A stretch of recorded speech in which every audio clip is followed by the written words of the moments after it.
Okay, so November 1st, Smackdown Live. Interesting show. I'll have to hit right after that with the Miz TV segment, Daniel Bryan. Daniel Bryan goes through, like, here's who we've got on our teams. Women's team, Nikki, Carmella, Naomi, Alexa, Becky Lynch. So everyone who's not named Natalya. Okay? Tag team. This is going to be a 10 on 10. I'm hoping this is eliminate one member, both of them go to the back. So you had a team that already qualified, Hype Bros, as well as Beauty and the Man Beast. Okay? American Alpha actually qualifies by being the Spirit Squad. Not a bad match. I like how they talk about, you know, all the references to cheerleaders, how they all relate to cheerleaders. Solid match. I think Kenny actually is decent. Mikey, not bad. You know, they bump well, and their offense actually looks fairly credible. The Usos, also qualified, took on the Headbangers, who looked like hot garbage.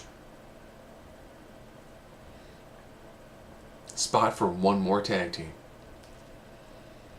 And I'm trying to think exactly who was left for the tag teams on that channel. Like, is the other one Breeze and Fandango? I think they have Breezango. Will they bring up another random tag team? Will we see, like, the Revival show up?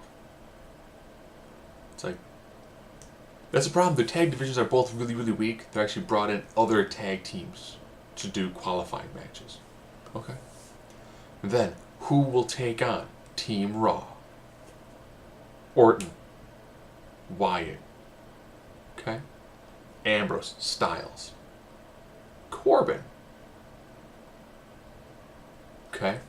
Corbin gets a nice video package about how he doesn't give a damn about your friends, your family, people who like you. Good.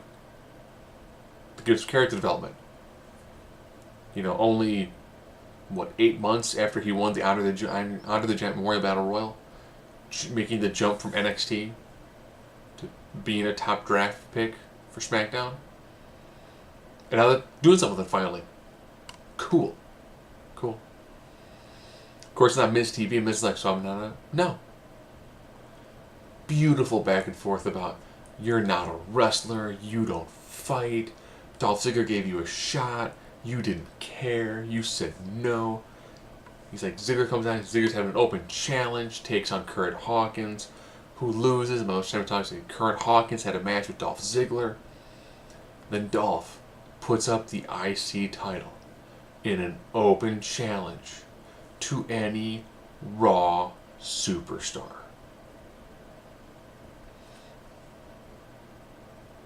Survivor Series. I dig that. Think about it. If Ziggler loses both mid-card titles on Raw, that's wicked. There's certain people who are like, oh, I'd love an IC title run. That would be insane. Then Ziggler, who defeated The Miz in an epic feud, loses the belt to somebody on Raw. That's perfect. Miz, livid.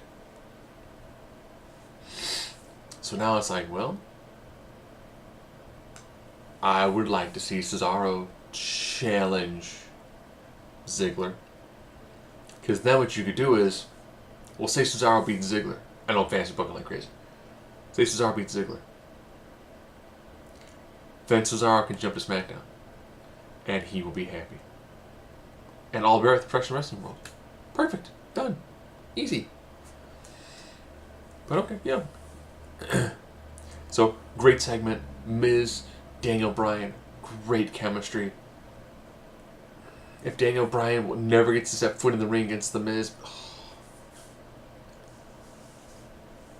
I don't want him to get in the ring because of how injured he is, but if he can just...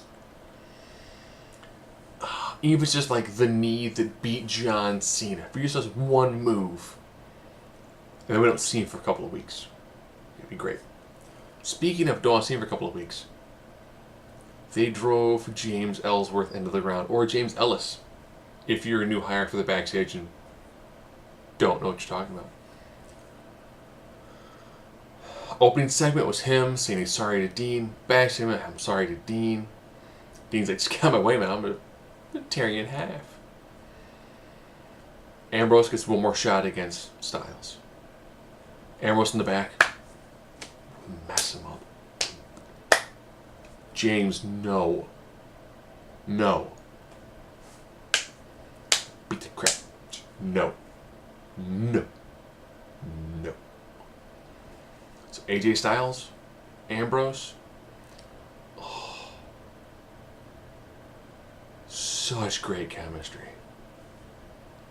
At this point in time, I can't tell if it's AJ who is that amazing or if he just gels with.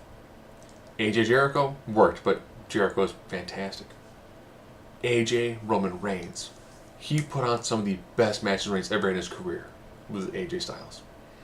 Cena, you put Cena in an indie darling and he goes all out and the guy goes all out. It's a beautiful match.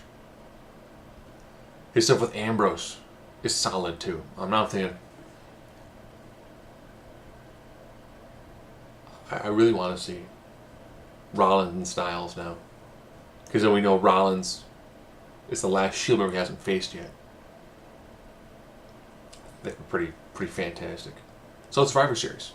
The nice about the Survivor Series, you're going to see all many really unique matchups. I'm looking forward to that. It should be good.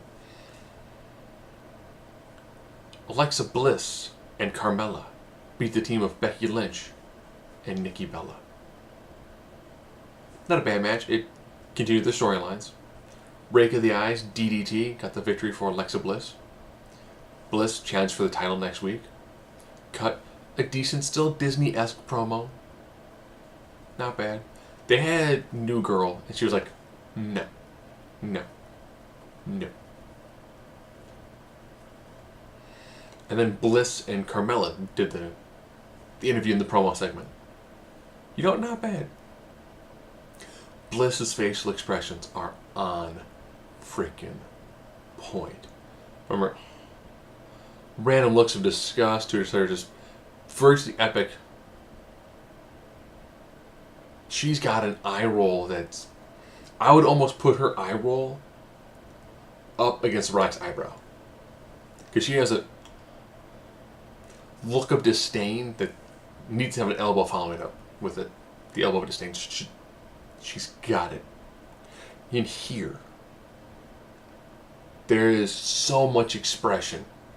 I don't know if she spent weeks staring in front of a mirror or if she's a natural talent, but I would have her go to NXT at least once a month for a little bit and be like, okay, PC people, here's how you work the face. Use the face to emote everything to the crowd, because you can't use words very often, but facial expression requires no oxygen. It's just learning how to use this to get what's in here to the masses. She's so good at it. And Orton took on Kane in a no DQ match. I wonder if the other Wyatts got involved. Oh, they did. But Orton beat Kane. Okay. They did a backstage segment with him. Again, with the symbology and all that, and I dug it. It was nice. And then Orton said he finally decided to embrace the darkness because he knows Bray Wyatt is the light. And they do this little, like, effect on his eyes. Like a burning sparkle. And then he just stares off blankly. And I was like, oh, you mean Bray finally used the weird voodoo magic that we were talking about for freaking months.